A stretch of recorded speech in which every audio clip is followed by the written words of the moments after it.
চম্পাশাড়ির পুজোয় এবার মণ্ডপ সজ্জার আকর্ষণ চীনের বৌদ্ধ মন্দির।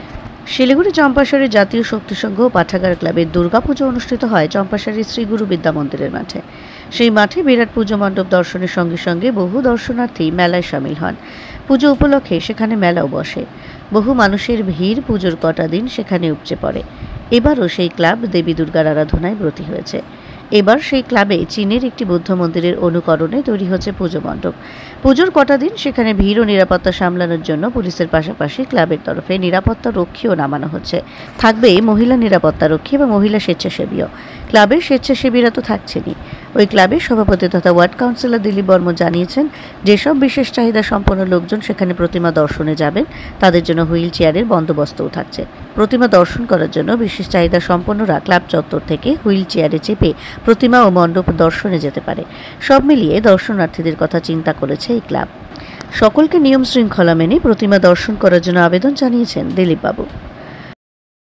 জাতীয় শক্তি সংঘ পাঠাগার ক্লাবের সভাপতি, সামনে শারদ উৎসব আসছে, কি বলবেন পুজোর কি আয়োজন বা সাধারণ মানুষকে? দেখুন, আমি এবং নারীদের সুরক্ষার ব্যাপারে, এবং আপনারা জানেন যে চম্পাশাড়ি মানে 46 নম্বর ওয়ার্ড, এই দুর্গা পূজাটার জন্যই কিন্তু চম্পাশাড়িকে অনেকে মানুষ, হাজার হাজার মানুষ চিনতে পেরেছে, এবং শিলিগুড়ি কেন, শিলিগুড়ির বাইরের লোকও চিনতে পেরেছে।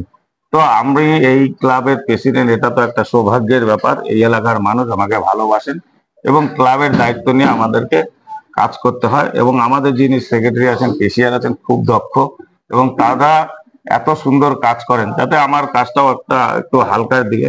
এবং খালি আমি জাতীয় শক্তি সংঘ ক্লাবের প্রেসিডেন্ট না, আমি যে শ্রী শ্রী অনুকূল ঠাকুরের যে আমাদের এখানে কমিটি আছে, এখানে মন্দির আছে, তারও আমি একটা প্রেসিডেন্ট। এবং আপনারা দেখবেন যে আপনার এই বাঘাযতীন পার্কে আমাদের ওখানেও একটা মানে সোশ্যাল ওয়ার্ক চলে, সেখানকারও আমি প্রেসিডেন্ট। তো এদিকে পঞ্চানন বর্মার সমাজ কল্যাণ সমিতি যে আছে, সেটারও আমি প্রেসিডেন্ট। তো প্রেসিডেন্ট মোটামুটি আমি 5-6 জায়গারই।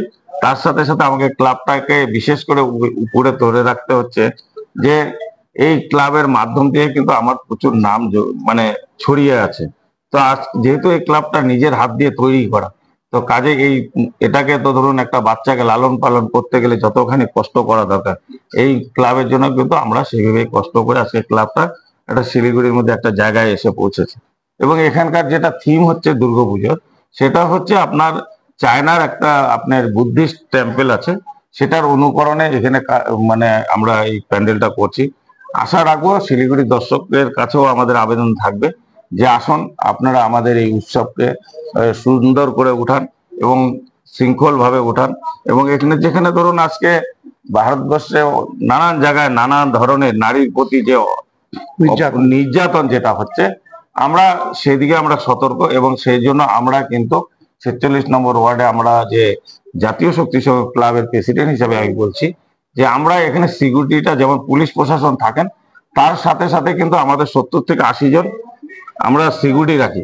সেটা পয়সা দিয়ে রাখতে হয়। এবং সেদিন যে কয়দিন আমাদের অনুষ্ঠান হয়, টোটাল সিকিউরিটি দিয়ে, এবং আমাদের ক্লাব মেম্বার্স যারা আছে তারা সক্রিয়ভাবে এই পুজোটাকে আনন্দ উপভোগ করেন। এবং যারা দর্শক আসছেন তাদেরকেও আনন্দ উপভোগ করে দেওয়ার সুযোগ সুবিধা করে দেওয়া আছে। তার সাথে সাথে ধরুন মহিলা ভলেন্টিয়াররাও আছে। এবং তার সাথে সাথে যদি কেউ হ্যান্ডিক্যাপ যারা আসে, যদি হ্যান্ডিক্যাপরা আসলে তো তারা গিয়ে দেখতে পাচ্ছে না, তাদের জন্য আমরা হুইল চেয়ারের ব্যবস্থা করেছি এবং আমরা ক্লাবেই রেখেছি হুইল চেয়ার। এবং তারপরেও যদি আরো বেশি কিছু লাগে, আমার কাছে আরো কিছু হুইল চেয়ার আছে যেগুলো ধরুন আগামীতে কাউকে ডিস্ট্রিবিউট করতে হবে। যদি এখন না লাগে তাহলে সেটা আমরা সেই কাজেও ব্যবহার করতে পারবো। তো আশা করি এই পুজোতে আমাদের কোনো রকম অসুবিধা হয়নি এর আগেও, আগামী দিনেও হবে না, এটাই আমার বার্তা। এবং এই বার্তাটাই আমি সকলকে পৌঁছাতে চাই যে আপনারা নির্দ্বিধায় আসুন, জাতীয় শক্তি সংঘ ক্লাবের পুজো দেখুন এবং আনন্দ উপভোগ করুন।